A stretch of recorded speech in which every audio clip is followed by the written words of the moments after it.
जय हरी विठ्ठल. आता येत आहे महाशिवरात्री.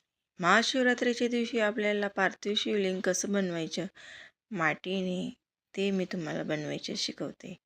तर आपण अगोदर माती घेऊन घ्यायची आणि त्याच्यासाठी कापसाचे काही कापूस घेऊन घ्यायचे आहे आणि त्याच्यासाठी आपल्याला एक माती घेऊन आणि एक पॉलिथिन खाली आथरून घ्यायची आणि त्याच्यामध्ये जे कापसाचे आपण घेतलेले ते कापूस त्याच्यात मिक्स करून घ्यायचे आहे गंगाजल आणि कापूसने, जेणेकरून आपलं शिवलिंगला तडेने जायला पाहिजे. पूजा करताना काही वेळेसला शिवलिंग हे तुटतं, त्याच्यासाठी आपण त्याच्यामध्ये कापूस टाकायचा.